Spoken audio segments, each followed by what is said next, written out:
gets it off and away they go. Extremely loose. He's managed to hold on. He missed the complete. That is crazy stuff. Side Freitas is on the grass on the infield floor. He slides through. He tags Richard Eck.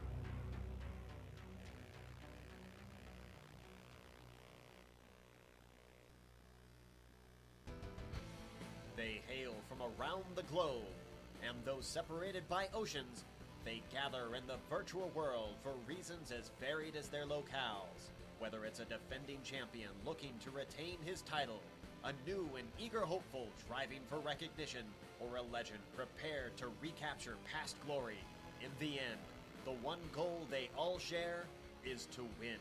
But when naming a victor, only one driver's name can be etched into the record books.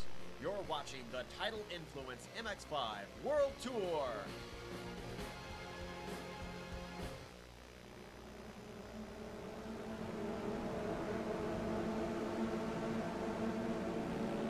Two weeks ago, the MX-5 World Tour visited Northern California for the Tidal Influence Peregrine Awareness Round 6 event at Laguna Seca. The season saw its fifth different winner in 6 races as the Buckeye Bullet, John Deuce Allen, earned his first career series victory. Today, the tour travels across the Pacific to the land of the rising sun for the Godzilla Mothra doubleheader from Okayama International Circuit. The race has several storylines. 3-time champion Jan Koemans hopes to extend his lead in the points. Patrick Fliss continues his quest to be the first driver to complete every lap for the entire season, and longtime series midpacker Stefan Overgaard sits on the pole. All of this and more plays out in a pair of short sprint races on both track configurations. You're watching the Global Sim Racing Channel's Live As It Happens coverage of the MX-5 World Tour DECA season, Round 7, Godzilla Mothra doubleheader, brought to you, as always, by the good folks at Tidal Influence. Hello, everyone, and welcome to another GSRC broadcast. I'm your host, Bill Subzon. Helping me call the action is the best thing to hail from Australia since Olivia Newton-John, Richard Losper.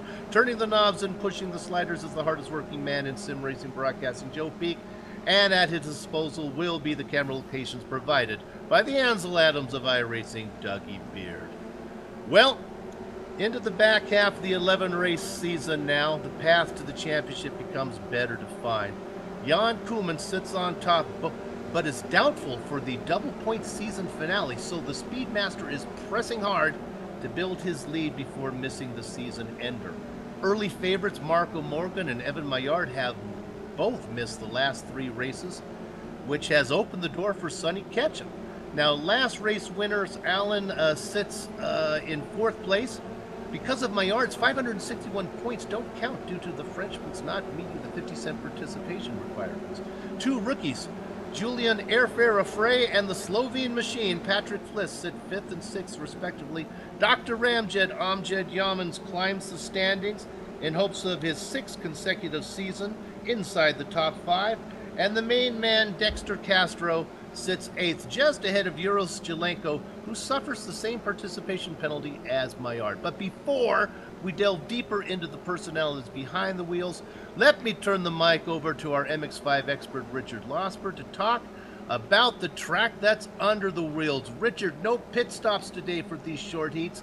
The second Godzilla heat is 14 laps on the full course, but the first up is the Mothra heat, 25 laps on the Okayama short circuit. Good day to you, Bill, and good day to all the viewers as well.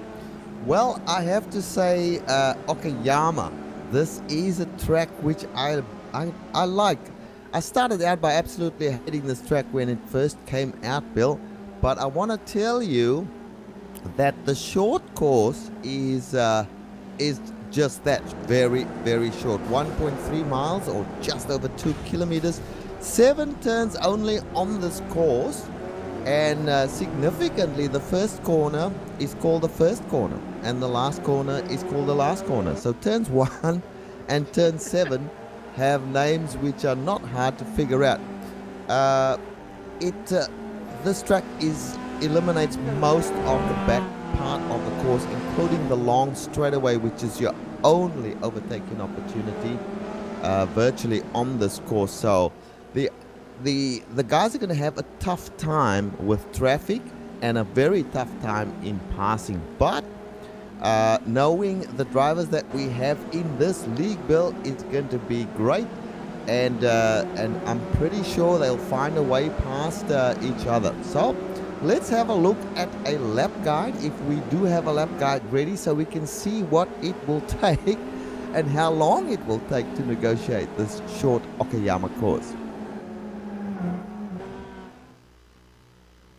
All right, we've got Richard Losper in the GSRC MX-5, so let's do a lap around Okayama.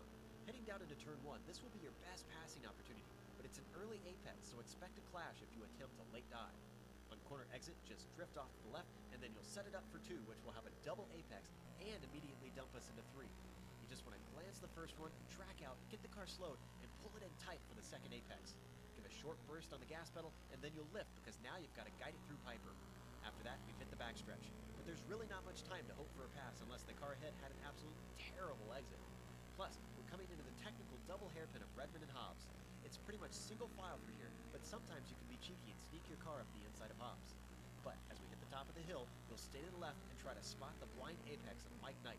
You won't have to lift through here, and you can be aggressive on the very flat curve. Just be careful not to cut the corner. After that, let the car drift all the way out, get it settled, and brake for the final turn. It's absolutely critical that you carry your momentum through this medium speed corner because it dumps us onto the start-finish straight, which is pretty much the only good place to set up an overtake. Now we've finished with a very good lap around Okayama short course.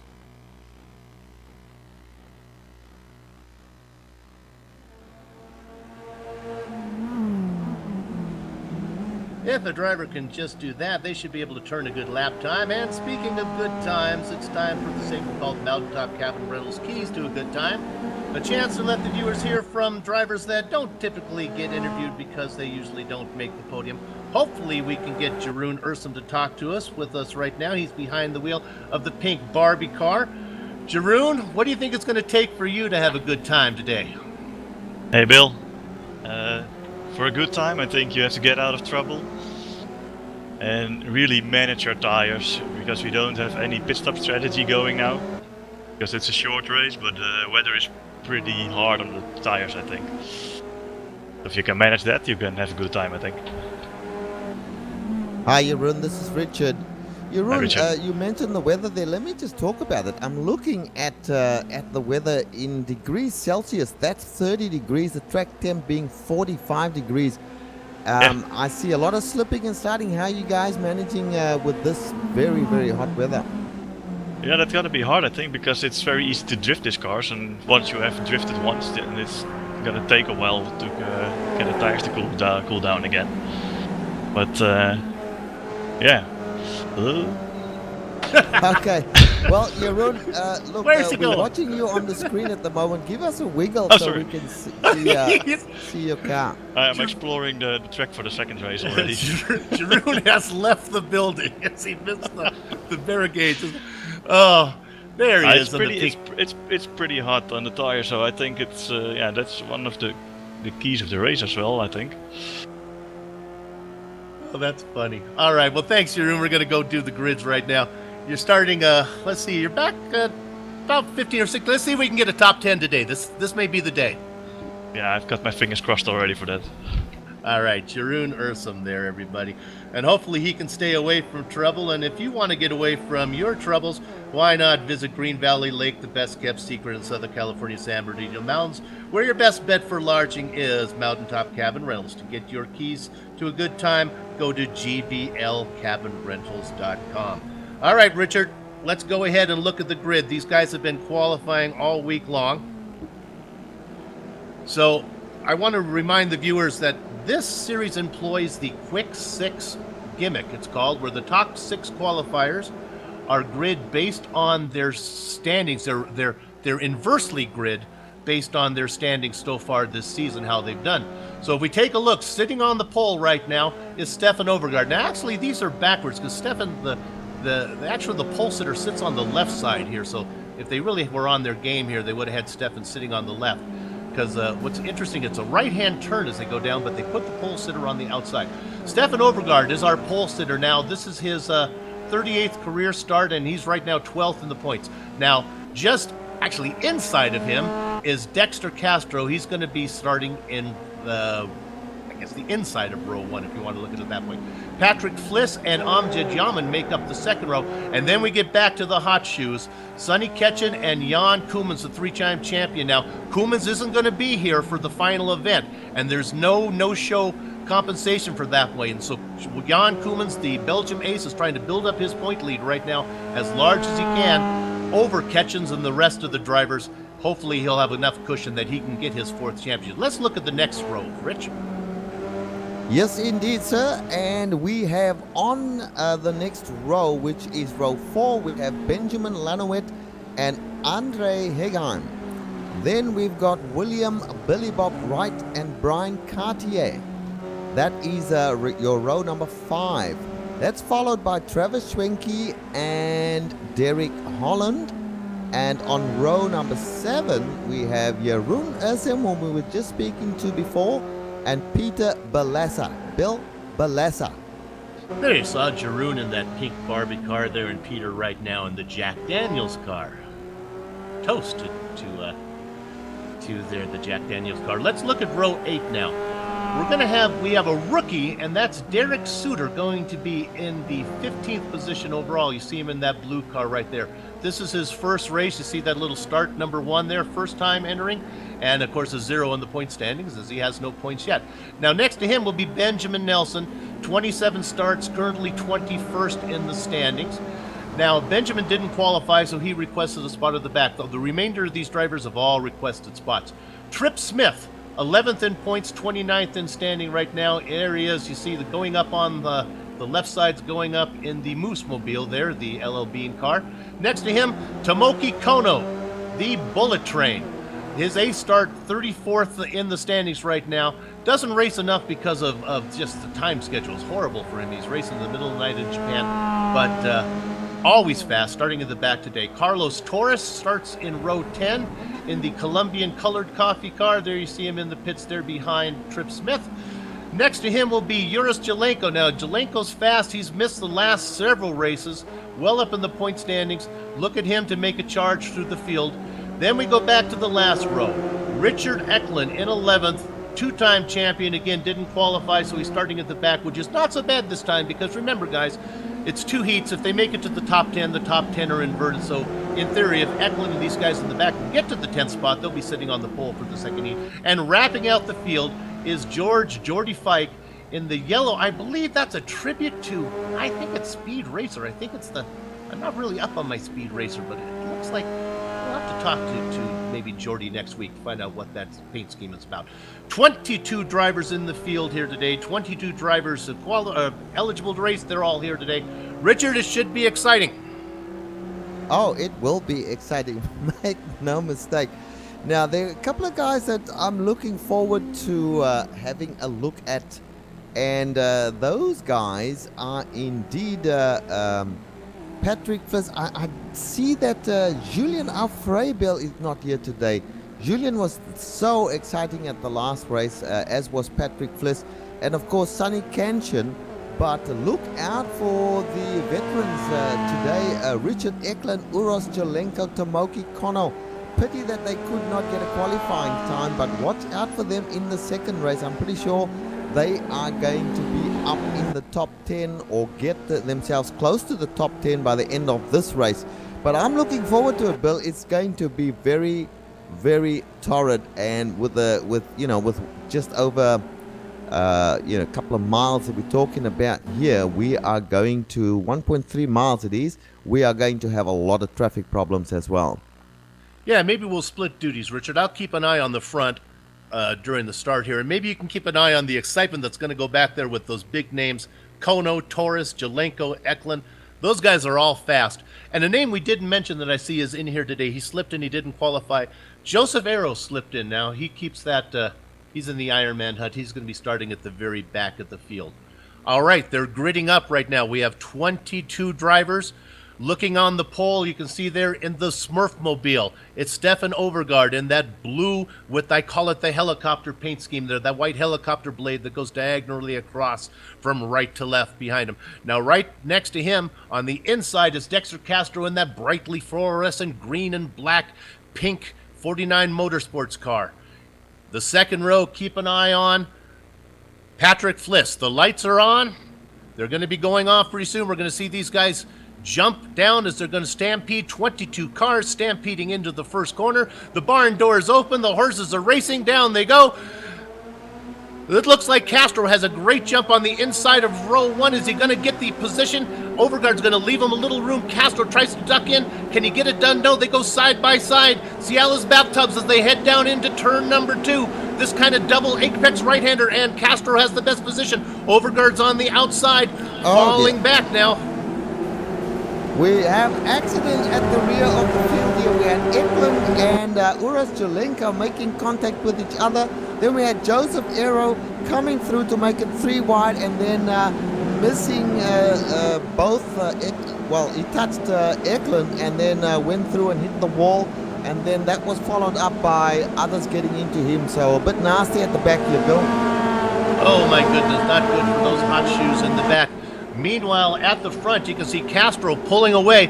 Now making a move on the inside, moving into second place. This Dr. Amjad Yaman has moved up into second place. Overguard begins to fall. Fliss in fourth. And then keep an eye on that white Speedmaster car. That's the 3-time champion, Jan Koemans, making a look now to the outside of Fliss as they go into the turn 1, the first corner. And it looks like Koemans not going to get it done, currently running in 5th. Round out a little bit far behind. Ketchen running in 6th. Then a big beehive of trouble back there with Hedgeheim. Billy Bob Wright as they go side by side. Lanier and Cartier battling. Oh, it's very exciting back there. A little bump. Jerome Ursum now tries to split the middle. Keep an eye on that pink Barbie car. He makes a move through the middle, gets around Lanouette and Cartier. And look at that. Ursum now moves up into 9th place. Could it be the first time for a top 10 for Jeroen? Maybe. Moving into 10th place now, Brian Cartier. Richard, what do you see going on? Oh my goodness, what a beehive. Bill, I want to tell you, these guys are something like 6 wide here at the back, trying to work their way through. Richard Eklund, Uras Jelenko, there goes Tomoki Kono. These guys have moved up a little bit, but it is hectic at the back here. Now I'm driving along with Uras Jelenko, coming down the front straight. Ahead of him, there's Benjamin Lanouette, and Tomoki Kono has managed to slide his way through and get past a few cars. As has Richard Eklund. He's moved up. He's just up behind Jeroen Ursum right now. But I want to tell you, at the back here, or at the back, I should say, it is Eklund is spun. It wasn't Eklund that spun? No, I don't believe so. Eklund. We have a spin. It was Derek Holland has spun. Derek Holland, and it also collected Benjamin Nelson, I believe. Richard Eklund still going. He's side by side here with Jeroen Ursum going through the last set of corners.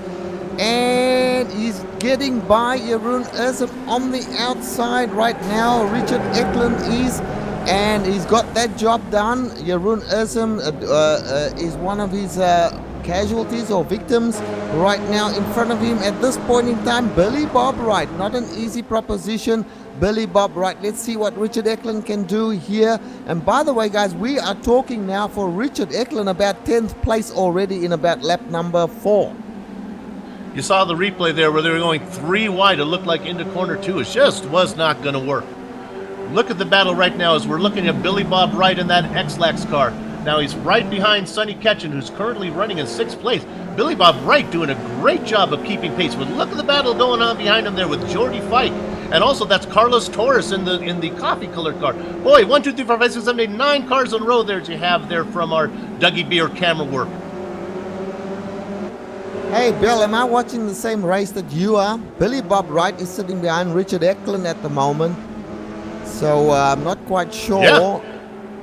Billy Bob Wright making a great one. Meanwhile, we have a battle for P3 and Overguard side by side now with Fliss as they head down the main straight. Fliss has the momentum on the outside, but keep an eye on that white Speedmaster car. That's Jan Koemans making a move. Is he going to duck into, I believe that's going to be 4th place if he can keep away from Blinken. Yeah, he has the inside position, 4th place. Overguard going to challenge on the outside, but I think the momentum's going to go to Koemans, and actually that challenge from Overguard is going to drop him back a spot as Ketchen now is right behind Koemans. So now our positions there from 3rd back to 5th is Fliss, Koemans, Ketchen, and then in 6th place Stefan Overguard. Rich? And let me tell you, somebody who's also moving forward at a rapid rate is Tomoki Kono. Let's get the cameras on Tomoki Kono. He's moved up into 10th position. Richard Eklund is already in 8th position at this point in time, and here comes Tomoki Kono. So these guys, Bill, started right at the back of the field. Uros Jelenko not far behind them as well. These are, as you like to call them, the hot shoes. And I've been watching all three of them. That's Richard Eklund, Tomoki Kono, and Uros Jelenko. They are moving forward at a rapid rate of knots.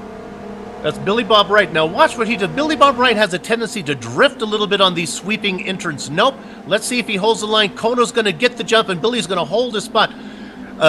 Billy Bob Wright, we've noticed because we do a lot of RRT work on these sweeping corners. He always likes to drift in a little early, which sometimes confuses guys. He did a great job of holding the outside line. Kono takes over now, moves into 8th position. Eklund has pulled away from those guys. Remember, we were talking about Billy Bob Wright was following those. Oh, we have a spinner. Overguard has spun. We see him, and there he is in the Smurfmobile, parked diagonally, perpendicular. Careful there, Stefan. Find his place to bring it out. Oh, that's too bad he was running up there. And Richard, we have a replay right now. Let me go ahead and describe what we're seeing. There's Overguard as he goes to the right-hander. Now he's coming down this, we're going to call it the back straight. He has this left-hander. Nope, goes to the right-hander. Oh, this is turn 2. Here we go, we're watching turn 2. Now he's coming into turn 3. Oh, he gets on the gas too soon, I'll bet. And he loops it and puts it into the wall. Boy, that's happened to me a lot of times where you get on the gas trying to go down that back straight, put it in the wall. Too bad for Overguard. He's put it in the pits, Rich. Yeah, and bear in mind that Stefan Overgaard started on the pole position. At this point in time, he is moving backward, and he's currently showing here in something like 15th place right now. And so now we can, we're all in the same position at the moment. Our hot shoes, Richard Eklund, Tomoki Kono, Uros Jelenko, are all in the top 10 already, and we've only completed 7 laps out of the slated 25, I believe. Dexter Castro leading the race still at this point in time. Amjad Yaman in 2nd place. Watch for Patrick Fliss and Jan Koemans, although the two out front have quite a decent gap to 3rd and 4th place there, Bill. Yeah, we're able to get the camera finally on Dexter Castro, the main man from the great state of Maine. I hear his friends and family waving their lobsters at me. Let's get some screen time for our boy. Well, there you go, Dexter. You're on there now, leading the way. But you better keep going, because here comes Amjad Yaman. He's been able to close the distance now. We're on lap number 18. That means there's only 7 to go. You see that Yaman is closing the distance in that green Child's Plate car. He's been running them down. It's a long way back to Fliss. Fliss, Koeman, and Katchen has really not been able to make up much ground. Still running in 5th. Only picked up 1 position, and that was from Overguard attrition that he put in the pits. Meanwhile, we're on board right now with Yaman closing in. These guys are longtime friends. They both race for 49 Motorsports. It's nice to see Dexter Castro out in front. Now remember, Richard, it's based on combined points day of these 2 heats. So even if Castro wins, that doesn't mean he's the overall winner, although he'd like to get this heat under his belt. It's how they do in both heats. And remember, the top 10 are inverted, so the 10th spot is really where these guys want to try to make. Rich? Yeah, I want to tell you guys, look, I'm watching Sonny Canton at the moment. Let's just get the camera on Sonny Canton. He's behind Jan Koemans, the great Jan Koemans, who in turn is behind Patrick Fliss. Now, Patrick Fliss has been managing to keep these two at bay. The hot weather is meaning that it is not easy to try and attempt an overtaking maneuver, Bill. That is what is keeping or holding these guys back at the moment. I expect them to try and attack Patrick Fliss, but these guys, it's not easy. And just behind them, coming up behind them, is none other than Richard Eklund and Tomoki Kono. Lap number 9. The race is not yet halfway. I want to tell you, Bill, it is going to get a lot more hectic before the end of this race. I can tell you that. Let's see if we can get the cameras on Carlos Torres real quick before we go back to the lead. Torres has just made it into 10th place. That's the Catsbird speed. He's going to be sitting on the pole if he can hold that position. He just got around Jeroen Ursum, who's beginning to fall. Now, right behind Torres is Benjamin Lanowet in our Tidal-sponsored car there, the Tidal Influence Machines, currently running 11th. If Lanowet can just pick up one more spot, he'll make it to the pole right now. Richard, what's the lead look right now? How's Castro doing? Dexter Castro is out in front. Amjad Yaman is trying very hard to get on terms with Dexter Castro, but I want to tell you, Dexter is doing a great job staying ahead of Amjad Yaman. Patrick Fliss is 3.9 seconds back the last time they crossed the line. It seems to me, Bill, that he's making up a couple of tenths on these guys, but not enough to get on terms with them. Jan Koolmans is in a battle with Patrick Fliss at the moment. He made an attempt to try and overtake. We are seeing it on screen as we speak. It was not successful. Fliss managed to defend that position and still in third place. Jan Koolmans trying to find a way past, and Sonny Kanjan just sitting behind them trying to figure out what he wants to do as well. These guys are most definitely going to need to get past Patrick Fliss if they want to try and have a go at the two out front. We're looking at a battle right now for P8, and I hear some contact somewhere. It looks like everybody's okay. We'll stay on this battle right now with Jelenko. You see Jelenko making a move on the X-Lex car. That's Billy Bob Wright, and Jelenko moves into 8th position. I was so excited. I think I butchered the lap times here. What lap we're on? We have 15 to go in this 25-lap race. We're on lap number 10 right now. So plenty of time for these drivers still to get stuff done. Yeah, indeed. And Richard Eklund, get the cameras on Richard. He has made up an enormous amount of distance on the leaders there. He's not that far behind Sonny Kanjan at the moment. Sonny and of course Jan Koolmans and Patrick Fliss still in a battle. They're trying to get up to the two guys out in front. The gap to Fliss from Amjad Yaman is still 3.9 seconds. So Bill, these guys have not made an inch on the two out front there. But Richard Eklund is making up time, hand over fist on the three in front of him. Look out, Sonny Kanjan. Yeah, if we follow up on this Fliss story, as we ride on board with Eklund, you can see those three cars ahead of him. Fliss is holding up Koolmans, and I think he's also holding up Ketchen as well. And what's that's happened is that has allowed those other guys who started in the back.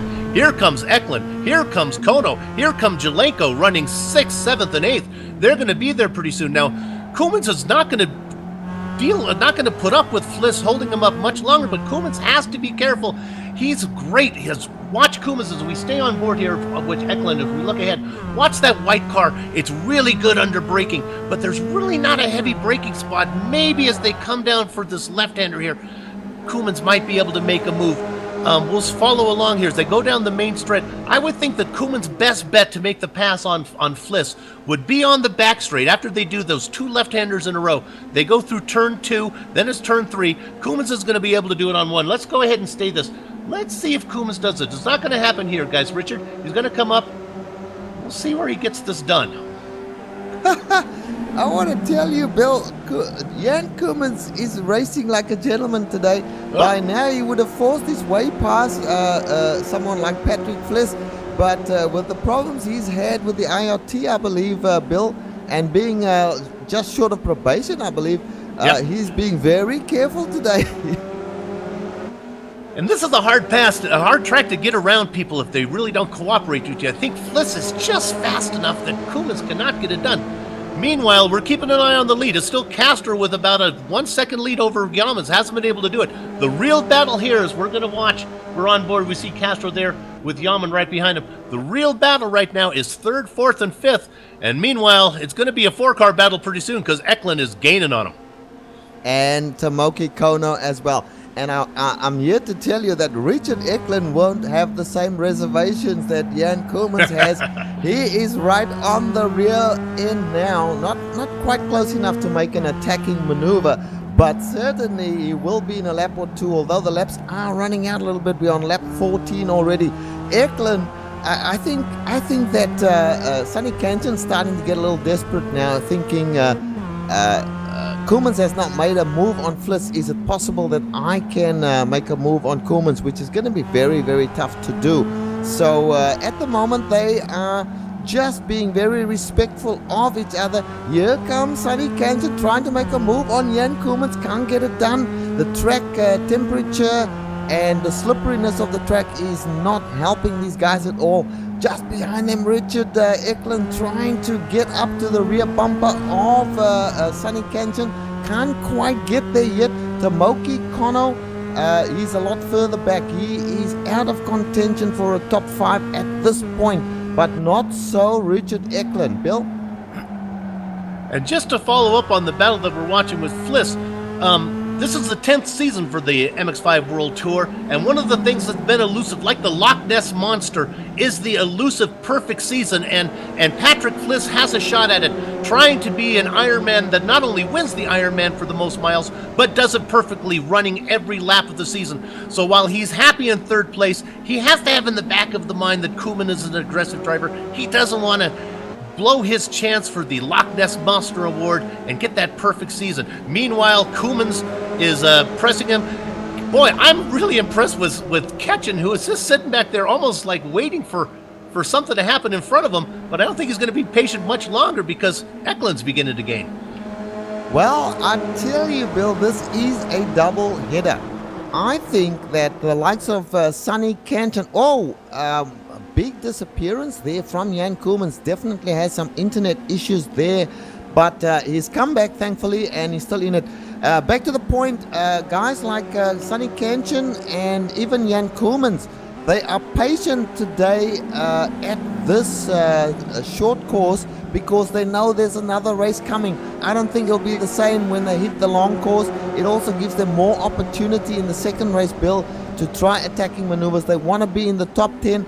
I think, in fact, that Uros Jelenko and Tomoki Kono, if they just stay where they are, they'll be in the best position for the next race. Yeah, and let's go ahead and talk about that. Richard, why don't you keep an eye on those guys up front? I'm going to have the director go back. We'll take a quick look at Tomoki Kono running in 7th place. We'll run down these guys who are in these final slotting positions. Kono in 7th. Now, right behind him, Uros Jelenko, back after a long break, is going to be 8th. So if these guys regrid, you're going to see these guys up in row 2. Then we go back. Carlos Torres is very fast in this Columbia car, running in 9th place right now. He'd be on the outside of row 1. And then it's Billy Bob Wright in the X-Lax car trying to hold things together. But right behind him in that battle for a very important 10th spot is, you see him behind there, is Benjamin Lanowet in that light kind of teal and green colored Tidal Influence car. And one more spot back there trying to catch up behind Lanowet. We see him on screen. Brian Carter, the rookie. Well, we're on lap number 17, Bill, and your quirky sense of humor is going to mean that Dexter Castro, who's battling his heart out to stay in front, will be in 10th position for the next race, and right. Amjad Yaman will be in 9th position. That's just not cricket, my friend. Great. Let's give a shout out to poor Dexter Castro. He's doing a great run here. He has led from the first corner, made that move in corner 1 on Overgaard, and now has held the lead the whole time, but Yaman has closed it. When last we talked, gave you an interval, it was a second. Well, now Amjad's got it down to about half a second. I'd say it's probably 5 or 6 car lengths. You can see him back there. Looks like they're going to be safe from the guys that are behind him, so it might be a 2-man race for these guys and a 4-car race for the guys behind us. Fliss begins to pull away now a little bit from Koemans. Yes, he is, in fact, now. Let's stay on the front battle here because this is getting interesting. As you said, Amjad Yaman has closed the gap to about half a second. I don't know whether he's going to try and take the position away from him because that just puts him back to position for the next race. I really do think that the guys in the middle there, Kono, Jelenko, Kanchan, these are the guys that will be very strong in the next race. Meanwhile, Dexter Castro is looking very strong here. He's managed to open up the gap just a little bit. It's more than half a second now. Amjad Yaman, I don't think is attacking him with any gusto at this stage. They are on lap number 19 now, just starting lap number 19, Bill. So only a few more laps to go, and then we will have to get ready for the next race. But that's your order, Dexter Castro, Amjad Yaman. You're quite right. Patrick Fliss has opened up a little gap over Jan Koemans. I think Jan Koemans has decided, hang on, there's another race. Why am I battling so hard here? You know, the drivers are very evenly paced right now. I'm really surprised to see I think even Fliss is beginning to close in a little bit on Yaman. You know, Castro may be struggling a bit. He may be drawn. He may be having a little bit of trouble slowing those guys down, because I believe Fliss is beginning to close in now. Fliss is actually pulled away from Koolman's in third position and is actually gaining maybe on Yaman. I don't know if he has time to get there with only 7 laps left. But Fliss very comfortably. Look at Koolman's now is under pressure from Ketchen, and there comes it's Eklund. Here comes Eklund. Let's watch on Eklund as they go down the main street.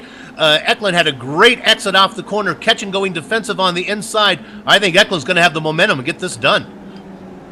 Well, if I were Sonny Kenton, I wouldn't be battling that hard. Every position that he loses right now puts him near the front for the next race.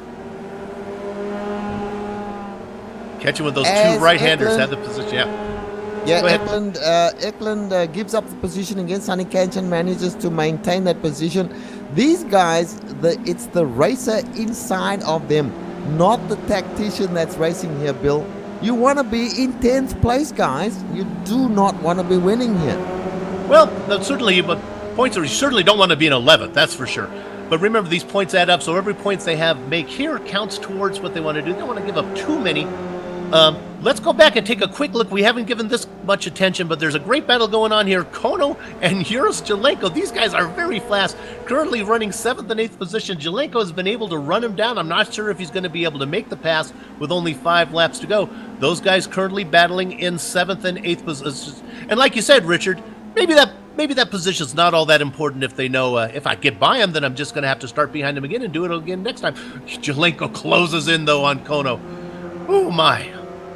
Well, you know, let's just make an observation here. Sonny Kenton, Richard Eklund, Tomoki Kono, not Uras Jelenko, but the 3 names just mentioned, they were in the battle as well, in the Mazda shootout battle that took place. We'll explain about that perhaps at the top of the next race, Bill, because that was a very interesting development. But suffice to say that those 3 names, Kenton, Eklund, and Kono, were in there and were all in around about the top 10 or 15 of that shootout battle. So they know these tracks like the back of their hands. I don't expect Uros Jelenko to be overtaking Tomoki Kono anytime soon. There we're looking at the battle to see that yellow car of Jordy Fike there leading the way, looking at the pink car of Jerome Ursum, who has dropped back now to 15th place. Boy, there's battles going on everywhere. Right ahead of Ursum is Andre Hedgeheim, running in 14th, and then behind those guys, the caboose in the 4-car train is Benjamin Lanaway. Battles everywhere. Now we're still looking at Ursum there in the pink Barbie car. Let's go ahead now with only 4 laps to go. Maybe we'll give the main man some attention there. Little screen time for Dexter Castro, leading by just about half a second. That's been the distance the whole time. Is Amjad just pacing him? Is the Dr. Ramjet waiting to find a spot? He's not that close yet, Rich. Yeah, this is not close enough at this stage. The gap was down last time by the line at 0.3 of a second. But at this stage, you know, they seem to be holding station at this stage. Patrick Fliss has made up a little time on them. It's just over 2 seconds now. He's not close enough, I don't think, with the shortness of this track to make any inroads on the few laps that are remaining. So at this point, it looks to me as if Dexter Castro might hold on to the win. We're on lap 23 out of 25.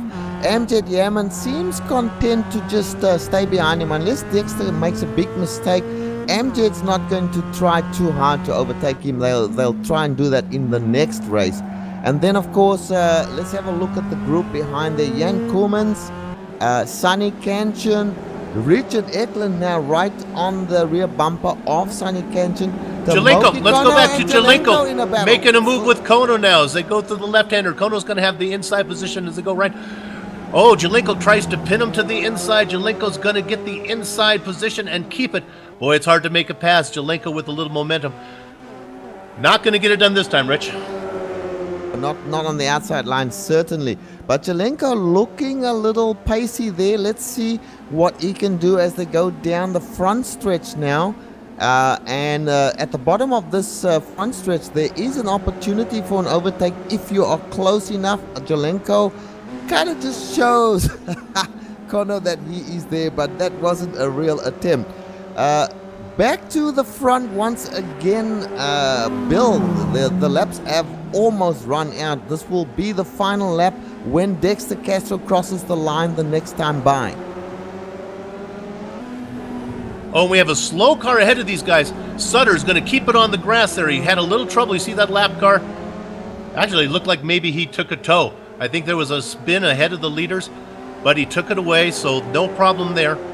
We are currently on lap number 24. Lap coming up for Dexter Castro as he crosses the line. Well, he's not quite there yet, but he will cross the line momentarily. Then he will be on the white flag lap. Amjad Yaman still in second place, Bill. Patrick Fliss, Jan Koolmans, then Sonny Kanchan and Richard Eklund. Tomoki Kono, Jan Koolmans makes a mistake there. Sonny Kanchan right on the rear end. Here comes Richard Eklund. He's going to pick up a spot. He's going to try and pass Kanchan. Kanchan says, no way, I'm not going to let you pass. And Richard Eklund trying again. And a big bobble there from Kanchan. Not going to happen. Let's go back to Dexter Castro. He should be almost finishing this race. But the battle just at the back here. Eklund versus Kanchan. And they're still side by side. I got my eyes on both of them there. How's that finishing up there? Did it look like Eklund's going to get that position? Nope. Still catching there, but meanwhile, our leader comes around the final corner, and that's what is called the final corner, and our winner of the Mothra heat in the MX-5 World Tour is Dexter Castro. Amjad Yaman is going to get second place. Right behind him, Patrick Fliss. Koolmans is going to get fourth. Fifth and sixth go to Ketchen and Eklund. Seventh position going to Kono and Uris Jelenko in eighth. Followed up by top Carlos Torres. Carlos Torres, and it looks like Billy Bob Wright in the X-Lax car is just going to finish one position ahead of poor Benjamin Lanowit in 11th. Benjamin Lanowit not quite making it. Then next best is Brian Cartier, Jordi Fike after that, Andre Hegheim, and then a bunch of guys that did not manage to finish as well. Benjamin Nelson in there, Jeroen Ursum on the lead lap, Derek Holland the last guy on the lead lap, and then we've got guys who did not finish. So that's the race, and bear in mind guys, there's a second part to this race. Don't go away. And Dexter Castro, great win from him, but he'll be in 10th position for the next race. Back to you, Bill. Yeah, we'll wrap up. Derek Holland was 17th, last car on the lead lap, and then we'll do these guys who will be back for the second heat here. Stefan Overgaard in 18th position. Peter Basala in 19th position. As you see the top 10 being scored up there right now. We went through those already. You can read with us. Then in 20th position there, Derek Suter. And you see him will go down to 21st position is Tripp Smith. And then 22nd position is Joseph Aro. So what I want you guys to do, we're going to be back. I want you to go get a chicken pot pie out of the freezer, put it in the microwave, turn it on, wash yourself some utensils, pour yourself a drink. By the time that chicken pot pie is done, come on back, settle on in for the second heat. We'll be back in about 10 minutes. It'll start at the top of the hour for the Godzilla heat. We'll inverse the top 10. It's going to be exciting. See you in just a few.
Welcome back to the Global Sim Racing Channel's coverage of the MX-5 World Tour. This is event number 7.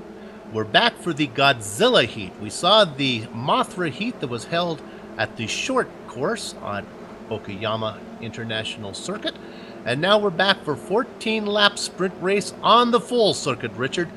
This one, for me, this track's a little more comfortable for me. I get a chance to relax down that long back straightaway, especially in these little lawnmower-powered MX-5s. It takes them a long time to get down that back straightaway. Why don't you talk a little bit about this track? Yes, certainly, Bill. Welcome back, everyone. This is the second heat in this event today. And of course, we are running on the long version of the Okayama track. So now the track has increased by a full mile. We have 2.3 miles at the moment, 11 turns, so another 4 turns, part of which of course is the long back straight, which is quite important to try and make passing a little easier for the guys. So we've got a few extra corners in which to do that, but we did see what the short track was like. Let's have a look at the longer version. We do have a lap guide to show you, and you'll see the extra parts of the course in action.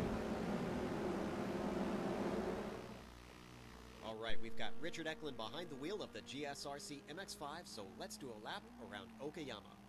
Turn 1's got a very late apex, but it still opens up quite a bit as you track out. Then you head right into Willems. This tricky fast corner has some anti-camber, and the barriers are close on both sides, so exercise caution with that limit. If you fail to get a good exit, the twists of the Moss S are going to make too wide an interesting endeavor. Still, Atwood Corner is a good passing zone. If you go deep here, though, be ready, because the climb up the hill is the perfect opportunity for an over-under. And with the long backstretch, these MX-5s are going to gobble up the draft of the car in front anyways. So unless you're being seriously held up, the hairpin up ahead is a much better place to outbrake your rivals. Just a slight kink in the backstretch, so got to line it up as you near your brake marker. Then heavy braking at this corner.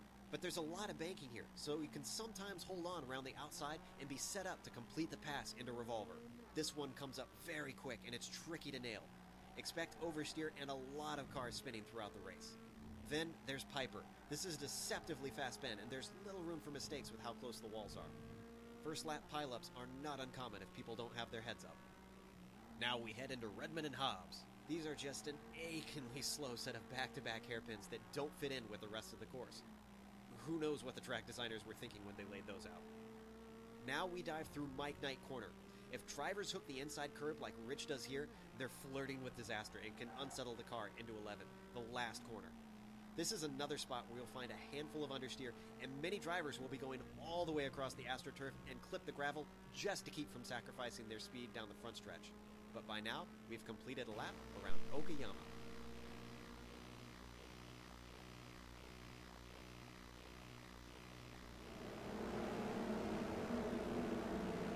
And you can tell that's a little longer of a lap around here than it was at Okayama Short. Let me see if I can do a little lap times for you.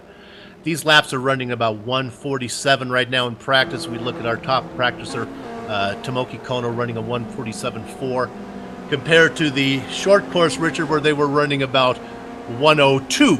1:02 is much different, about 45 seconds less time to get around the short course than this one. Yeah, absolutely. And the guys are going to feel a lot more comfortable here on the longer track, not only because the track is longer, but also the weather has changed significantly since the last race. We still have 30 degrees Celsius, but I have to say, Bill, with the cloud cover being now mostly cloudy, it's going to be much easier on the tires for these guys. We caught Jeroen Ursum by surprise. Jeroen, do you have a copy? I know you're out there practicing. Can you hear us right now? Yeah, I can hear you. I know that you're trying to get used to the track, so we don't want to spend too much time on you. How's it feel out there right now? We were talking that the weather's a little cooler, a little more friendly on the tires, I think. Yeah, we've got loads of grip now, so that's a good thing.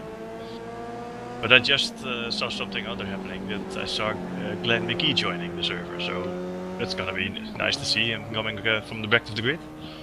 Yeah, it was great to see him get there. Let's see where you aren't starting about 15th, so he's going to be about 5 or 6 cars behind you.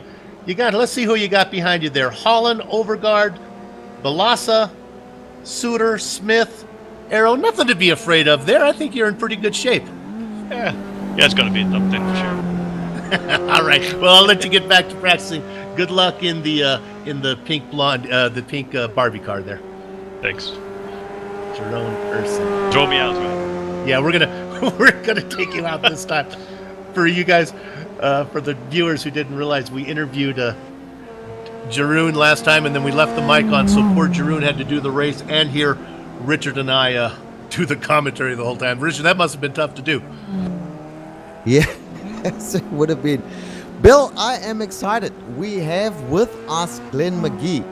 Now, Glenn McGee has agreed to have a chat with us. Why don't you introduce Glenn, Bill? Glenn McGee, he's been around for a long time. He's requested every once in a while. He's touched base with the MX-5 World Tour, but his schedule never quite worked out for him. He, along with Richard Eklund, were invited to the Mazda Shootout, I believe it's called, All-Star Shootout. It's a long name. He did really well, and Richard, I believe he did very well. Glenn, do you have a copy? Yeah, you got me, guys? Yeah, I do. We hate to interrupt you while you're practicing. I know you haven't had much practice. And then congratulations on your success in the shootout. Oh, thanks, guys. Yeah, I'm still, honestly, I don't believe what happened. I feel like I've been watching this thing like you guys. I can't even believe I was there. So, yeah, I'm just so overwhelmed by the whole thing while I was there. But at the same time, it's like I don't even know what's going on. It's just incredible. I know. Yeah, you go ahead, Rich. Yeah, I just want to set the scene for the viewers here. So iRacing ran a competition using the rookie Mazda Cup as the basis for the competition, and a whole bunch of guys entered into that competition, and iRacing selected 2 of the drivers from that competition to represent iRacing.com at this 2015 shootout, or it's the 2016 shootout, the battery tender competition, which runs next year, where these guys, Glenn McGee and Richard Eklund, were selected by iRacing.com to represent iRacing at the shootout to possibly get a $100,000 sponsorship for next season battery tender. And the winner, I am pleased and excited to say, the winner of that competition, it's a real life hard driving. Glenn, tell us about your competition and the weather that you guys faced. It was horrible out there. Yeah, thanks. So, yeah, Rich and I were both invited out there because we finished in the top 10 in the iRacing Mazda MX-5 Cup Series. And out of that, we were asked to submit videos to iRacing and some extra materials. And they elected Richard and I to go out there and represent iRacing. And, and it's called the Mazda Road to 24. So it's a shootout they hold every year for a $100,000 prize and to compete in the battery tender Mazda MX-5 Cup Series, which is like an insanely competitive pro series that we have in the States here. But yeah, we went out to a track in South Carolina that nobody knows, and had all the Mazda staff out there, and BF Goodwrench was out there with a ton of tires out there. But the conditions were really I think Rich and I were really calm going in there, but when we woke up in the morning, we were pretty nervous because or at least I was, because it was pretty treacherous out there, lots of rain. So yeah. What's in store next for you now? Have they told you what's next up? Yeah.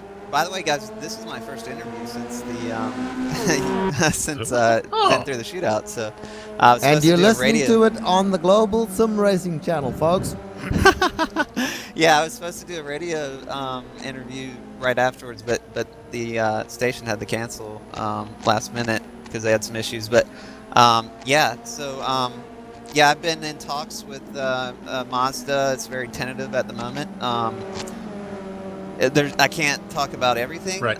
There are some things that I have to, keep between all of us until January. But yeah, we are trying to, we just had a conference to announce the winner on Thursday, and all the drivers were on there, including Richard, and we had 8 other drivers that are champions, like Mazda champions in the United States, that were on the conference call that competed with us in the shootout, and yeah,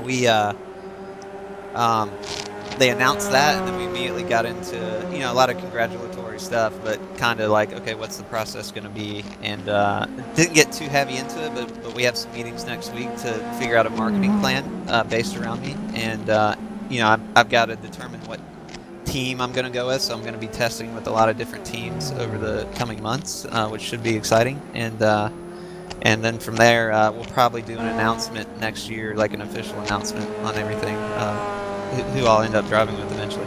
Push for photo shoots with supermodels. That would be, if I were your agent, that's what I would try to get you at least. I need you on the phone call with me next week, maybe. Keep me in mind. I only take 10%. So, well, congratulations. We got about 2 minutes before we go grid. I know you're out there right now. You're starting at the back. I know you haven't practiced a lot and you're a little bit rusty. Thanks for coming in, and we'll keep an eye on you, and let's see what you can do today.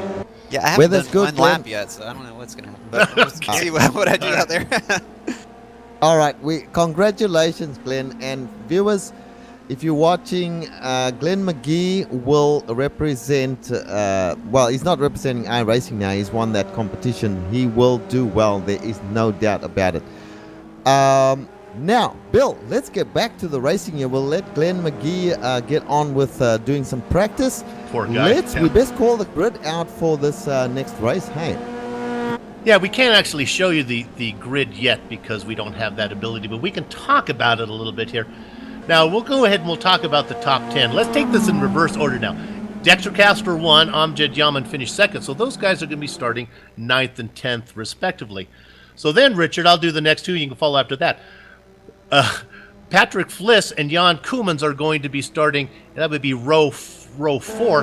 The good news is for Jan Koemans is since he finished in 4th, he'll actually start ahead of Patrick Fliss, who he couldn't get around in the first heat, Rich. Oh, yes. Okay. So then after that, let me see. Where are we? We now go up from the back. So then we've got Richard Eklund and Sonny Kanchan. Right. They will be the next row. And then that will be going forward once again. We will then have Tomoki Kono and Uros Jelenko. Back to you, Bill. And again, there we have Jelenko. We saw following Kono for most of the race and tried to make a couple moves, couldn't get that done. Well, now the tables are turned. He's going to get the pass done during the break, so Jelenko will be starting 3rd and Kono 1st. Then we get to the pole sitters now. Carlos Torres, there's a legitimate fast driver from Colombia. He's going to be starting, it's actually going to be on the inside of row 1. It's going to be staggered back because the pole sitter, Billy Bob Wright in that X-Lax car, is going to be starting on the pole. And he has enough speed, Richard, where I think he can make it interesting for a while on these guys. He's really done well this season, really picked his pace up from what we've seen before. And having him on the pole, that could be very interesting because I think he's fast enough to cause problems, but probably not fast enough to be able to hold the lead all the way through. Well, yes, I agree. Billy Bob Wright, he is a good driver. There's no doubt about that. Whether he has the pace to hold out the likes of Eklund, Kono, and Jelenko and Koemans, I don't know, but we will see shortly.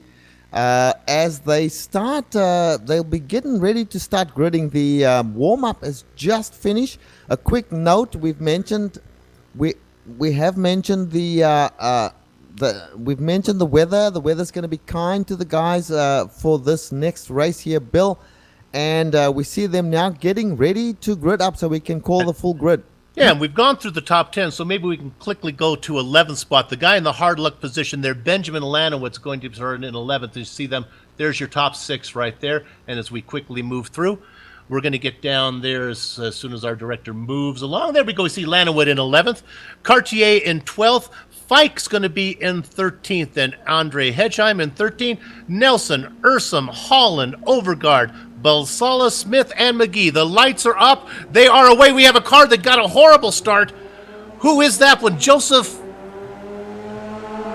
actually is pulling over to the side. He didn't get ran over. It's in last place there. It was Joseph Arrow, I guess. Horrible start from him. Meanwhile, back up to the front, Billy Bob Wright able to hold the lead as they now go, instead of turning that cutoff spot where they turned right in the first race, they're going to go down this long straight. It's Wright, followed by, that's the Colombian driver of Taurus there. Then making a move on the inside is Uros Jelenko, and Taurus is going to get the spot, and Wright's going to fall back to third as Jelenko now moves into second place and has visions for the lead as they see Alice Betham down this long straightaway. It's Taurus and Jelenko side by side, but Taurus is going to have the inside, or Jelenko's going to have the inside position when they get to this sharp right-hander. I really think, Richard, that when this is all said and done, Jelenko's going to be able to come out of this in the lead. Let's see how it works.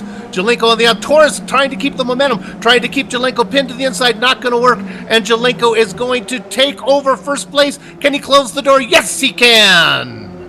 Yes, Jelenko moves into first place with Carlos Torres in second place, just behind him. Then we've got Billy Bob Wright now relegated to third place, followed by Tomoki Kono and Richard Eklund trying to make a move on Tomoki on the inside there. Billy Bob Wright was in the way there, he couldn't get it done. Tomoki Kono on the inside now for the right-hander, manages to hold on to fourth position. Richard Eklund just behind him, and just behind Eklund is Sonny Kanchan with what looks like some damage to his car. Another touch there to Kanchan from Amjad Yaman, and he's got some damage on the left side. Now he's got some damage on the right-hand side as well. And Amjad Yaman is in the 8th or 9th position at this point in time. A hard racing up front here, Bill. Kuhlman's running in 8th, but he is ahead of Patrick Fliss. Then we have a battle back here for 10th. Let's keep an eye on this. And look at that yellow car. Jordy Fike making a run dive bomb in there. That's a battle with Castro running in 10th position. Outside of him, Benjamin Lanowit trying with the inside as they go down the straight. Fike is now dropped back. Also in there is Andre Hedgeheim from, I believe he's from Sweden, if I remember right. He's got it now. It's Hedgeheim can't find a where to go as he's looking to get around Castro. He's got momentum, but he can't do it.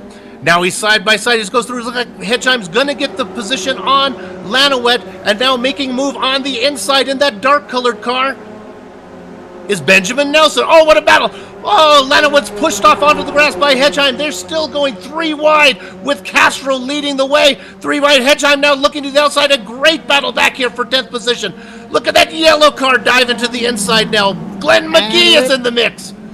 Let me say that Glenn McGee started from dead last. Glenn McGee moving forward. He's just behind Castro. He's got a car on his left there. That is Benjamin Lanowet.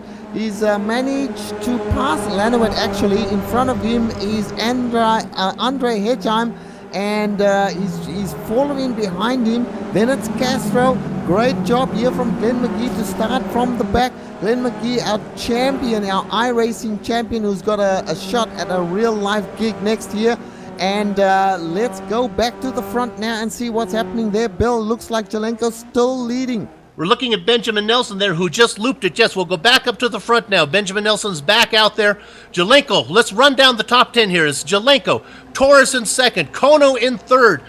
Running in fourth is your 2-time champion, Richard Eklund. Sonny Ketchen trying to get his first championship, running in fifth. Amjad Yaman, Dr. Ramjad Mama Jean is happy, currently running in 6th. Jan Koopman has made his way up to 7th place. Billy Bob Wright has dropped from the pole down to 8th position. Patrick Fliss is in 9th, and rounding up the top 10 is Dexter Castro. But it won't be too far if we drop back a little bit. Andre Hedgeheim, and then we get to Glenn McGee, who's made his way all the way up from the back. We'll keep an eye on McGee, as now he's looking on the inside of Hedgeheim. He's going to get that done. Next on the McGee hit list is Dexter Castro.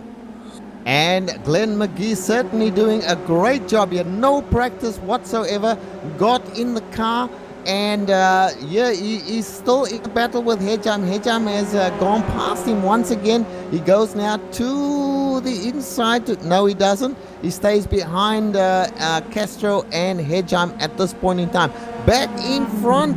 Let's go up there. Carlos Torres still in second place, doing a great job in staying there. Tomoki Kono's got a run on Carlos Torres now, looking to try and take that position from him. Richard Eklund also in the mix there in fourth position. Richard Eklund very good at this track. Remember, Richard Eklund was the other iRacing.com entry into that Road to 24 competition, and Richard Eklund got it done here in iRacing, and that is so great for me to be able to call these guys' names, Bill, and knowing that these guys have had shots at real life competition, and I am very pleased about that. But this is still some racing, and this is Richard Eklund and Tomoki Kono trying to make a move now on Carlos Torres. Carlos gives him a little bit of room, but Carlos not giving up, and he goes behind and has to give up the position.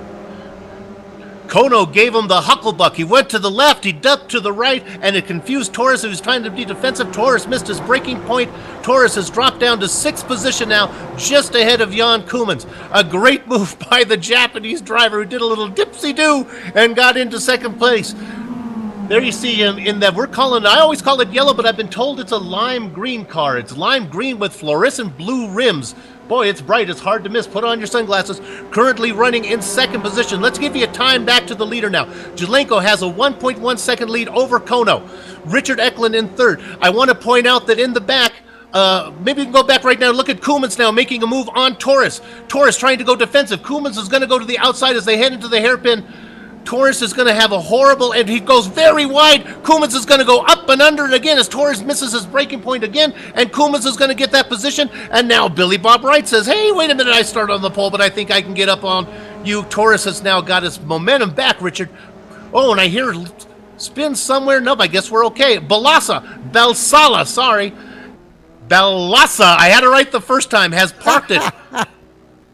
Well, I tell you what, Carlos Torres, and we're getting a replay of that incident there, but let me just say while that's happening, that Patrick Fliss has now got Carlos Torres inside. Let's go back to that replay. Peter Balassa it is coming down the back straight there towards the very, very tight hairpin. Downshift. Yeah, he missed a shift coming down. Blew an engine.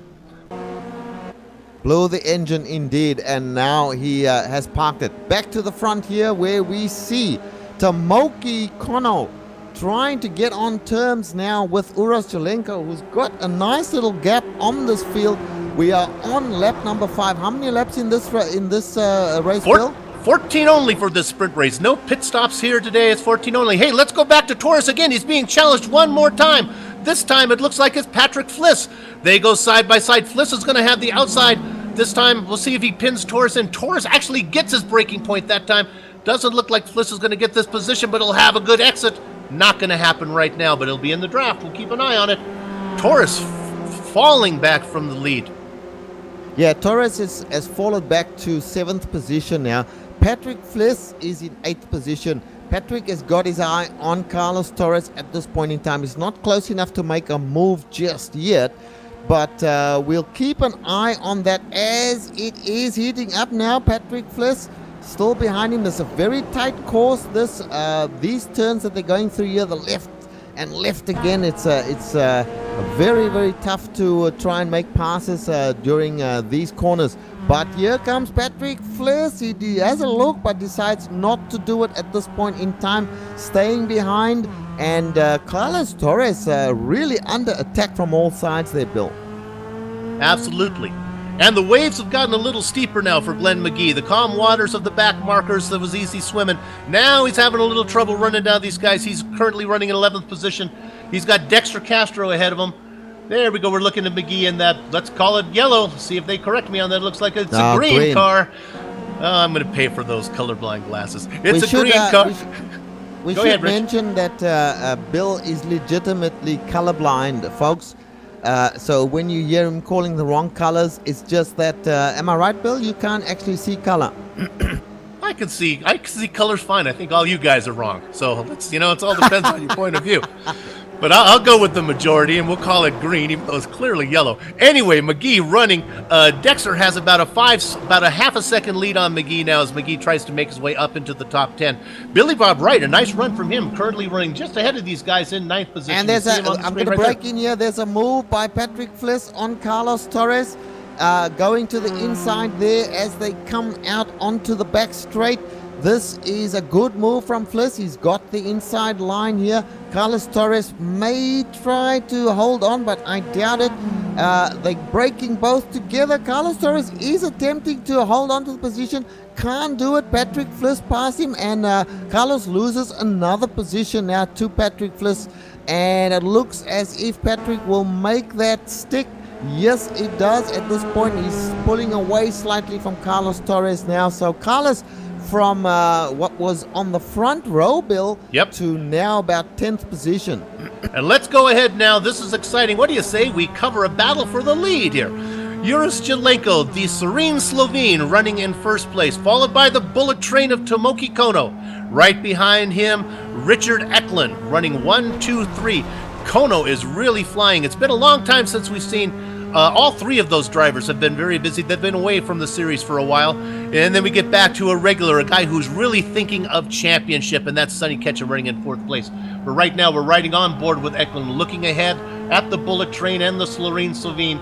Look at that lime green car trying to find a spot to go. We saw him do the dipsy-do earlier on Taurus that fooled him. I don't think Juris Jelenko is going to fall for those kind of tricks. No, Juris Jelenko is very experienced, but so is Tomoki Kono and Richard Eklund just behind him, and Sonny Canton in 4th place. There goes Tomoki on the inside, looking to try and take the lead away from Juris Jelenko. Can he get it done? He's got the inside line here, the same as what we saw from Patrick Fliss on Carlos Torres. They side by side going down into the braking zone here for the tight right-hander hairpin, and Juris Jelenko fighting back there. Richard Eklund's got his nose in there as well. Great driving from Jelenko to hang on there on the outside. It is still Tomoki Kono. Now Jelenko actually gives it up, and Tomoki Kono moves into 1st place. Eklund moves into 2nd place. Tomoki Kono, great job from him forcing the issue with Juris Jelenko. Jelenko not out of it. Here comes Kanchen as well, having a look. So Bill, Jelenko now the meat in the sandwich. Yes, but that move by Jelenko on that right-hand hairpin on the outside to hold position was incredible. But meanwhile, Kono's out in front now. Boy, this is great to see. These are names we'd love to see battle here. Kono, Eklund, Jelenko, Ketchen. These are huge names. Yaman. And what surprisingly is, the name that we cannot bring up is Jan Koemans, who is having trouble keeping pace. Pass for the lead. He's not that far away. He's not that far away. Koemans. Eklund. Here is a battle for the lead. Eklund and Kono. Kono on the inside trying to stave off Richard Eklund. Richard Eklund on the outside, staying side by side with Tomoki Kono. These are two great Mazda drivers, perhaps two of the very best Mazda drivers you will see.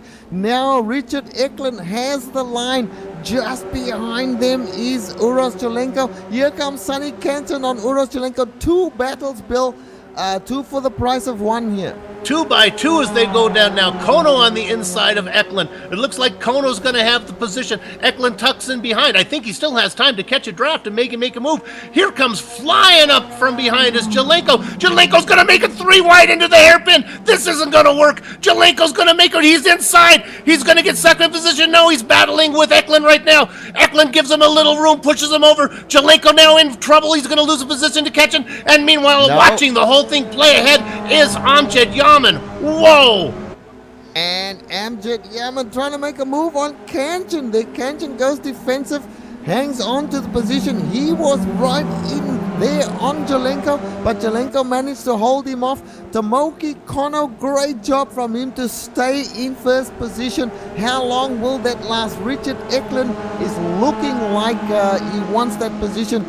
Bill, during the competition, the Mazda Cup competition, these guys were doing this every single day trying to get points to for that Mazda shootout. So they are quite used to battling each other, and of course they're quite used to battling on this track. Look at Tomoki Kono trying to outfox Richard Eklund, and hanging on to the lead at the moment. Richard Eklund just behind him. Uros Jelenko dropped off just a little bit now. Kanchan with damage on his left side, damage on his right side, in 4th position there, and of course Amjad Yaman in 5th position. That's your top 5, Bill.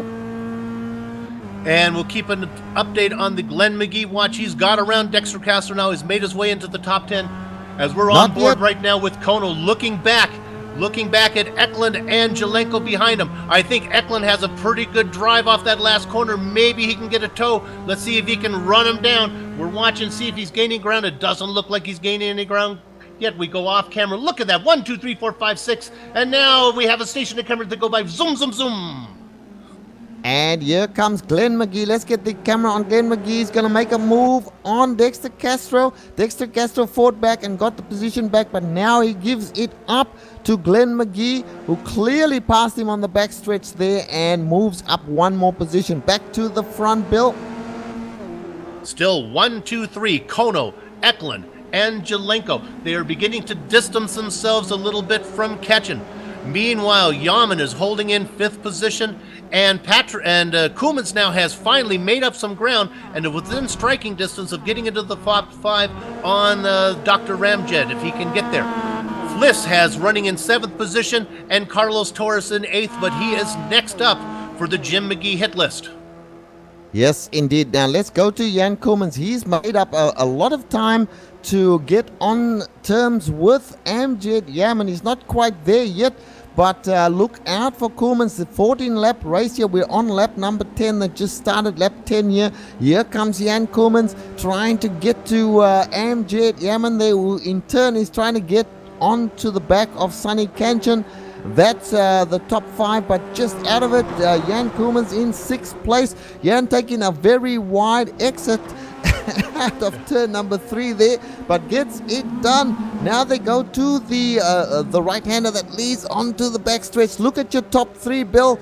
Very, very close, fighting it out for that first place. Look at Kono taking that inside line now. He can hold that inside line, and he can drift over as long as Eklund isn't side by side. Let's see what Kono does, and that's exactly what he does. He's going to drift over, but that's okay because Eklund wasn't there. But Eklund's going to have the momentum, maybe try to outbreak him. Kono's going to have to leave the inside open. Nope, Eklund not this time, and Jelenko following behind them, waiting for any mistake to have. Meanwhile, Ketchen is close enough now. If these guys start to battle, he can get back into the mix.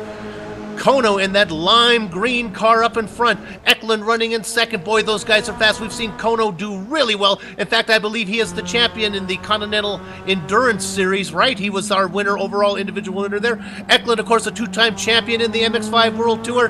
Jelenko hoping to become a first-time champion as long as Ketchen is as well. They battle 1, 2, 3, 4, and now closing into the battle as well is Amjad Yaman. Yes, they are all great drivers. Tomoki Kono, not only the Continental Endurance Champion, he's currently leading the standings in the Advanced Mazda Cup. He's also in the official series, the Rookie Mazda Cup. And here he is battling it out with some of the great MX-5 drivers in Richard Eklund, who goes to the inside. Richard Eklund might have an opportunity here. He forces Tomoki Kono to go wide. Uros Jelenko just on the outside, having a look as well. Tomoki Kono hangs on. He knows that he gets the inside line for the left-hander and manages to hold on. And once again, they go down a slight incline towards the braking area for the back straight. They break now. Here comes Kanchan. Kanchan makes a great move there on Uros Jelenko. Uros has to give it up, but comes back with an over-under bill, and side by side now with Kanchan, but Jelenko's got the inside line. Meanwhile, just in front of them, Richard Eklund having a good look at Tomoki Kono. Now he goes to the inside. He's going to try and make it stick this time. Jelenko late braking very, very hard there. Manages to stave off Kanchan. Whew! Bill, what a race between these 4. And it's back to the way it was before now with... Now Eklund gives Kono a little punt there. Let's go, Kono. Let's go, he says. Kono now. Eklund with a great exit off the corner. He's going to have great position here as they come down. Eklund making a move. He's going to have the inside. I think Eklund's going to get this done. Look at Koeman. Koeman's from the back making a great move, and now spinning is who we lost there. Kenshin got lost. Koeman's with a great outbreaking on the outside is now picked up into 4th position ahead of Amjad Yaman, the Belgium ace, moving into 4th. Meanwhile, Eklund has taken over the lead. Kono in 2nd place and Jelenko in 3rd. This is long way from being decided.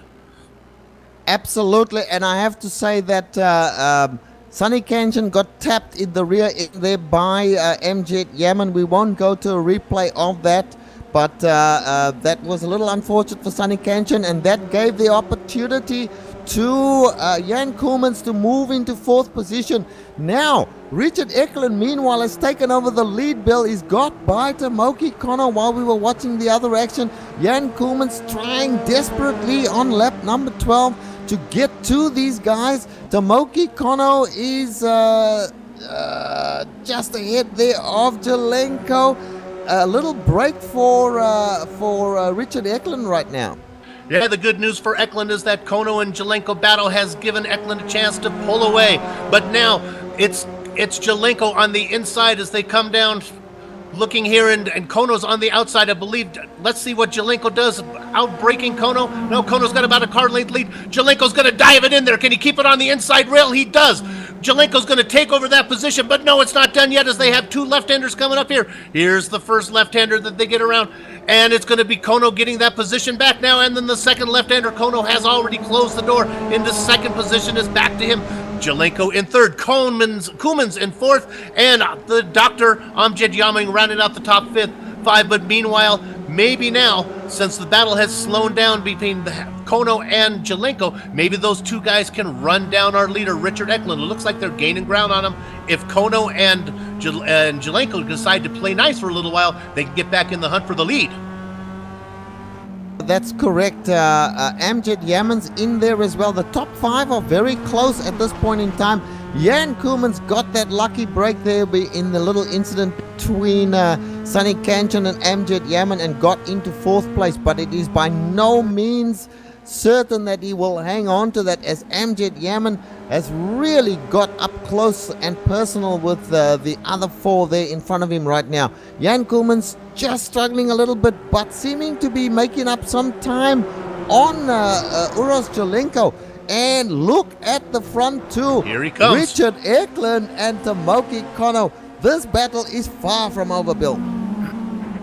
Yeah, you can watch those guys go. They really use all the track there as they go through the dirt. We're on with 2 laps to go. Kono with a great drive off the inside now. I think he's going to have the momentum as they head down the straight. This is going to be a great bait for Jelenko running back there in 3rd. He's got 2 cars to get a draft from. A giant truck worth of a draft. Let's see if Jelenko can close in on the leaders. Meanwhile, Kono has about a nose ahead of Eklund as they head in to this side. We'll see if the momentum from Eklund, can he keep the momentum on the outside? If he can keep his nose in there, he'll have the position for these next 2 left-handers. Can Kono close the door? Yes, he slams the door on Eklund. Not this time, Richard. I don't care if you've been in the shootout. I'm winning this race.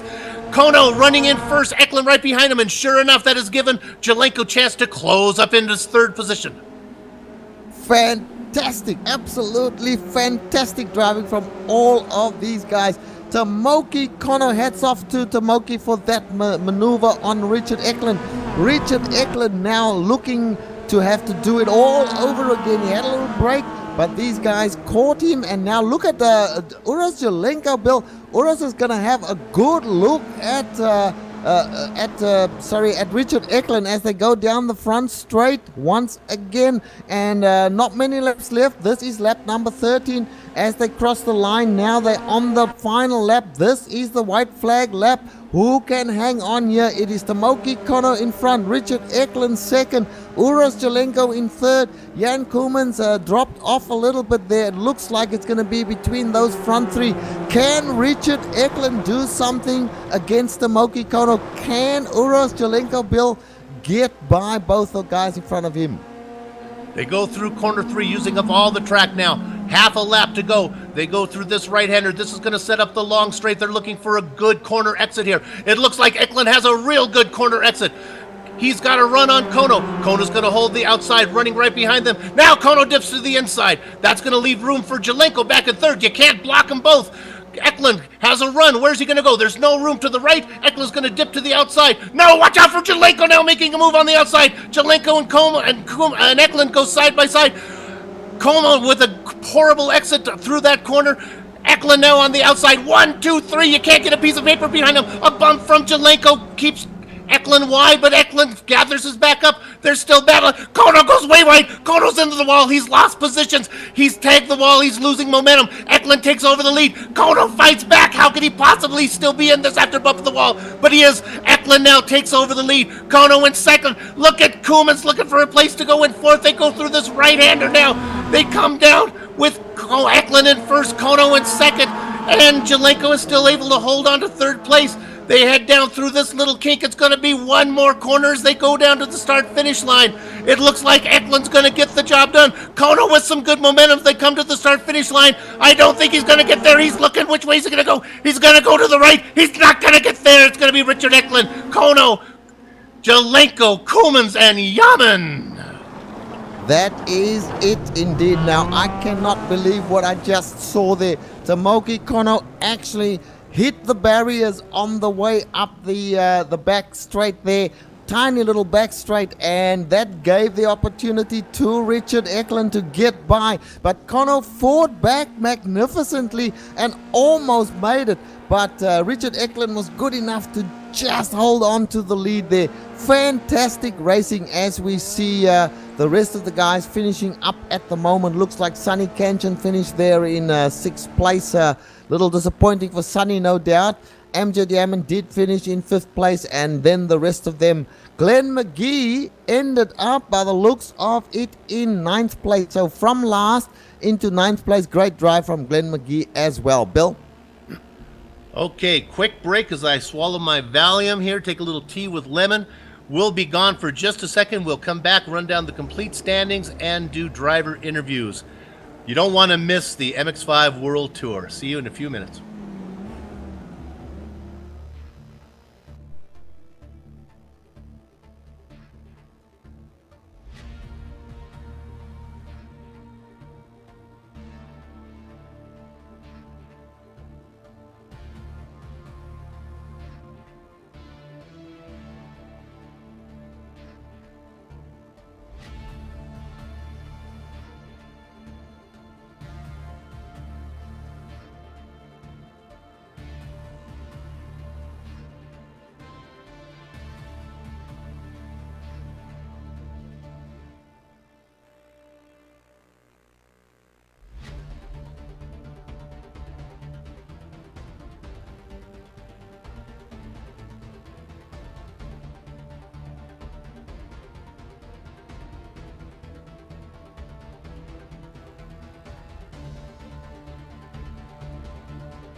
Welcome back to the wrap-up show of the MX-5 World Tour doubleheader event, the Mothra Godzilla doubleheader event from Okayama International Circuit. And boy, while the Mothra event was exciting, like always, the big name, that's why it's Godzilla, wraps it up. He's the show closer. Boy, was that a great race at the end. Let's run down these final standings for you here from the second heat. Our winner, top 10 today, Richard Eklund. Tomoki Kono finishes second in a great battle by a half a car length. Yuris Jelenko third. Jan Koemans with a great charge at the end, couldn't get there in fourth. Amjad Yaman in fifth. Sonny Ketchen finishes sixth after a little battle. Patrick Fliss, a quiet seventh place. Carlos Torres in eighth. Glenn McGee, a great charge from the back, finishes up in ninth. And the main man, Dexter Castro, in 10th. Rich? Yes, and I am still coming down from what we just saw in that race, Bill. I have to say that is some of the best racing that I have seen ever. But let's get back to the rest of the standing. In 11th place, it was Andre Hegheim. Stefan Overgaard finished in 12th place. Benjamin Lanowet in 13th. Jordi Fike in 14th. Benjamin Nelson in 15th. Bill, we never ever got to watch these guys. The battle was so fierce up front. Derek Holland finished in 16th place. Brian Cartier in 17th place after a first lap incident there that put him close to the wall. Trip Smith in 18th place. Jeroen Ursum 6 laps down now in 19th place. Billy Bob Wright finished in 20th place from first position, remember, Bill. And Peter Balassa finished in 21st place. Yes, and apologies to the guys in the back. It was just a short race, and there was just no way to get back there. So your friends and family, will try to get you on screen next time. Let's go ahead. Before we do interviews, I'm going to do a little quick math, and it's really interesting here. We have drivers who have finished. Eklund got a first and a sixth place finish, so that's right about a third place average. And Dr. Ramjet had a second and a fifth place finish, so that puts him right about third again. We think when do all the math, we think your winner for the entire event will be the two-time champion, Richard Eklund. We are going to call him the unofficial event champion today with a first place finish and a sixth place finish. Should be enough to give him enough points to be the overall winner. Let's see who we've got in there for interviews. Richard, I haven't looked. Who do you see available? Well, I see Jeroen Ursum in there. Jeroen finished in 19th place. Patrick Fliss. Let's bring Patrick Fliss in. We have not spoken to Patrick previously. Here we go. See if we can get him. Come here, Patrick. Here we go. Patrick Fliss, do you have a copy? Yep, hello. You're a little breaking up, but we can get this done. Congratulations on your race today. The second race wasn't quite as hectic as that first one was for you. Yeah, at the beginning there was some really crazy stuff going on. I was just trying to stay Mike's too bad. Yeah, we have a bad connection there for Patrick. We heard him say that the first one was some crazy stuff. Patrick, let's see, we'll give you one more chance. I want to get this in, even with the bad mic, Patrick. We're going to do this real short. Do you think you can run all the laps for the rest of the season? Yes, I can. It was breaking up, but I heard it. Yes, I can. Congratulations, Patrick, and best wishes to you. And we'll get you on an interview next time. We just have a bad mic connection. It's really horrible. Let's see who else we can... Okay, good luck. Thank you, Patrick. Let's see who else we can bring in here. We see Jeroen. We talked to him. We get some of the top runners in here. Let's bring Jeroen in real quick. Jeroen, yep. Congratulations. You finished it up. Didn't get your top 10, though, but a nice race from you. My second race was not so good because I got a touch in the first lap, I think it was. Yeah, 6 laps down today. Yeah, that was getting repairs, and I saw 2 guys falling out of the competition, so I was just pushing it to get those 2 in the pits. So don't be dead last, but I was 19th then. You know, you're a steady participant here, and it's great. You're great. The series benefits from having you in it.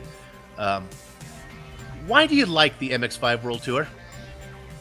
It's clean racing overall. It's home for the best drivers around. I was just competing against McGee and Eklund in one server. That's something that good to tell to everybody. Yeah, I think it also makes me a better driver competing here. So, Is the MX-5 your favorite car? Or do you race other stuff? at the moment, I only drive the MX-5, but yeah, I like other cars as well. All right, well, it's nice to finally get you a little mic time here this time, and congratulations. We hope to see you again and get that Barbie car into a top 10. That would be great, yeah. All right, Richard, do you have somebody? Yeah, Bill, I'm going to bring Richard Eklund in, the winner of this race and possibly the winner of the event as well. So let's bring Richard in here. Okay, we've got Richard Eklund in here with us now. Richard, congratulations on a win here in this race. Boy, that was one of the hardest races that I have ever seen between yourself and Tomoki Kono, who you know very well from racing with him on these tracks throughout the Master Cup series. Yeah, that was good. It was with the SOF races that I'm used to for the shootout this year. It's actually pretty normal for this track, but yeah, it was a lot of fun. Yeah, I did. Now, Richard, we want to talk to you a little bit. We congratulate you on the win here. We think Bill's doing the math there, but we think you may have won the overall event for today as well. But let's just put that aside for a moment there. We've spoken to Glenn McGee, who of course has been announced that he has got the $100,000 sponsorship for next year in the battery tender event. Give us some of your thoughts while you were out there, because you were, of course, the second person selected by iRacing.com to represent them in the event there in the battle for the shootout. Tell us a little bit about your experience of that. That was a really, really, really great experience. I've said it so many times, but I can't thank Mazda and iRacing enough for giving me that opportunity. It was amazing. My downfall was that I had like absolutely no real life time, track time in real cars. I had like one at race school 3 years ago, and a Spec Miata was it, and like a track day in my car. So I just wasn't comfortable pushing, especially in the rain, because I've never driven in the rain before. So and we only had 6 laps to show what we had. So I was getting better and better every lap, but I was still not quite as fast as Glenn, who was flying out there. So. Just I needed more track time, but other than that, the car felt awesome, and it was just so much fun. And the weather, you said it was raining. We had a look at some of the conditions there. It seemed pretty horrible. Yeah, it was cold and wet, and I might have thought that we were in Scotland if I didn't check the map. All right. Well, look, we as I say, we've spoken to Glenn McGee. He's over the moon, of course. We think that you've just said that a little bit more experience needed in a real car, and you could possibly be out there. And I want to tell you that Tomoki Kono is looking pretty good. He's a young 17-year-old, and if he keeps it up and gets some real-life experience, I think he could be a good real-life driver as well as yourself in the future. So we'll keep an eye on your progress, and we're really excited that we at GSRC got to interview Glenn McGee before just about anyone else. Yeah, that was. I want to just thank iRacing and Mazda again. That was so much fun, and I'll be doing everything I possibly can to get it back there next year. I know a couple people have made it to the shootout 2 years, but it's not really something that happens often. So I'm hopeful, but we'll see how it goes. Hey, Richard, before you go, it's Soup. Go ahead. Did you scare yourself ever on the track, or were you pretty controlled? Scare myself? No. There was one time, or I had a few big moments where I was sliding quite a bit, but it's expected in the rain. Like I said, I wasn't really able to push 100% because I wasn't confident. Just feeling the car out, and it was in the rain, and there's only 2 of those cars in the whole world, so I really didn't want to crash it. So. Yeah. Yeah, you would not be. That's probably not the best way to get a second invitation back. Hey, congratulations, and we hope to see you again soon in this series. Yep, I should be a little bit more free now that the shootout's over with, so hopefully I'll be back for a few more this season. Understandable. Richard Eklund, we believe, is our overall winner today, and a great interview as well. Real quick, let's bring in Amjad Yaman. I'm doing this simply for Mama Jean. Mama Jean, you're watching. I got him interviewed here for you. I think he's going to finish second today, Mama Jean. He had a good race, stayed out of trouble, had a little bit of a contact there in that last event. Amjad, you got a copy? Yes, do. Hey, the first race went relatively nicely for you. That second race you got a view on some exciting stuff ahead of you there. Yeah, I was definitely sitting back in the top position, just waiting for something to happen. Opportunity came with Sonny, and just. I mean, I know he's mad at me, but I mean, I'm trying hard to back out of it. If he gives me no room, that happens. So sorry, but hopefully bygones will be bygones by the next race. Well, Richard Losser, like my dad always said, they're not driving to the store. You have a Exactly. question for Amjad? Oops, we lost Yes, Richard. There we go. sorry. Oh, I I'm surprised fast you. asleep. No, go ahead, Bill. MJ, congratulations. I think you got second place overall. All right, thank you. Real quickly, is there much different when you're racing we talked about it looked like the first event was relatively peaceful. Do you think there's a different attitude when you guys know that you're going to invert and have a different race coming up? Or is it just our imagination? That first race seemed very polite. Oh, absolutely. I mean, when you put a bunch of fast guys not in P1, with a used to be in P1, that's when the eagles fly. That's when the claws come out. You got to prepare yourself for battle. Well, man, it was a great show, and congratulations on a nice one. I think you've broken your way. I think that fifth place for the final standings is definitely doable. All right, thank you. All right. Well, Richard, while I go for my my plugs here to wrap this thing up, your final thoughts real quick? Well, my thoughts are, Bill, that we have certainly seen a couple of great races here today. But overall in the series, I have to say we have the very best drivers that iRacing.com can offer in a Mazda MX-5. We have them in this series, Bill, and it's just great to watch them time after time. Absolutely, and that was very exciting. My doctor's not going to be happy. I'm not going to have him watch that replay because he tells me to behave myself there. My blood pressure, your blood pressure, son, he says. Okay, let's wrap this thing up. And because of my reputation as an iRacer with a stellar record and a renowned series manager and what critics believe as the top voice here on, I can't believe they're saying that, but the top voice here on Global Sim Racing Channel, my fame and popularity continues to rise, and iRacers often contact me and asking me, Soup, where do I go to get an environmental impact study for my multi-million-dollar commercial coastal construction project? I know everyone is asking that on iRacing, and I'll tell you what I tell them. Go to Tidal Influence. They're an ecological consulting firm based in Long Beach, California, that restores wetlands, saves and studies endangered species, and also educates children about the environment. For more information, go to TidalInfluence.com. And if the stress of bribing zoning commissioners has you down, unwind in the best-kept secret in California's southern San Bernardino Mountains, and that, of course, is Green Valley Lake.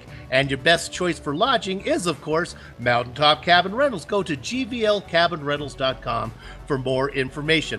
And while you're in Green Valley Lake, take the wife, take the girlfriend, take the mistress for a cold drink and a hot meal at Eagle Nest Tavern. Check out Eagle Nest Tavern on Facebook. And thanks to the companies and equipment and software that we see on the screen right now that we use on our broadcast. And then the original music we've heard all race long on today's broadcast is thanks to Eric Ekholm and Casey Larong. See the screen for how to contact each of them. Thanks to my mic mate Richard Losper, our director Joe Peak, Dougie Beard for the camera locations, and if you'd like to find out more about GSRC, your best bet is, of course, GlobalSimRacingChannel.com, along with archived races and race highlights. We're also on Twitter at GSR Channel and Facebook at Global Sim Racing Channel. The Tidal Influence MX-5 World Tour returns in 2 weeks for the Frigate Awareness Round 8 from historic Silverstone. Make sure to tune back in for that. Make sure to tune back in later tonight, though, for the Bootleg Racing League's SK Modified 75 laps of circular short track excitement. Go to Global Sim Racing Channel for more details. And now that the housekeeping is out of the way, it's time for us to go have fun storming the castle. So until next time, race clean, race hard, and we'll see you on the track.